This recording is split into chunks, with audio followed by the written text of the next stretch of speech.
So the point is this, let me be real, yeah? If you got a good husband, by the way, I'm not talking about these guys who don't pray, jahil, clowns, yeah? Who don't pray, who oppress their wives. A good man who practices, who fears Allah, who's good to his wife, takes care of his wife. He comes and he says, I want a second wife. All hell breaks loose. And then we blame this man. Yeah, but why are you keeping it secret? What else should he do? This is a test to see how Allah is testing her, to see how she responds. Yeah. If she decides to do the opposite, which is, throw the divorce card or throw this card, then ultimately she's falling into the act of disobedience. Thank you. Which I'm now expected as a Muslim man to follow. It's not the religion of Al-Islam, it's the religion of women's feelings. I'm not going to follow that religion. With respect to you, I'm not going to do prostration to the collective hormonal and emotional status of men or women or children or anybody else. You're saying if he's man enough. If your husband came to you man enough and said to you he wants a second wife. At least then it's not secret. Sister, I knew one about second. One second. Do you know about it? What are you going to do? Are you going to say to me, yeah, you can?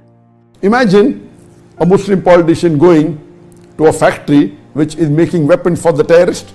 Now, if you go for the inauguration of a factory which is making weapons for terrorists, who are killing thousands of innocent human beings, is much better than going for the inauguration of a temple or going for inauguration of a church.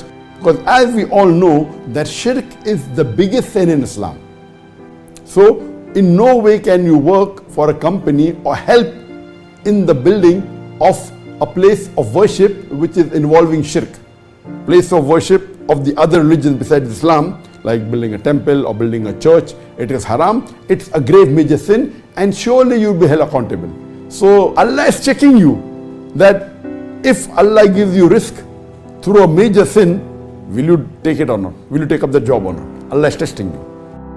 I would feel so hurt if my husband couldn't talk to me and go and marry somebody else behind my back. And then now it's leaking into lying to me on a day-to-day basis, going to meet some next chick. I don't even know, did she test?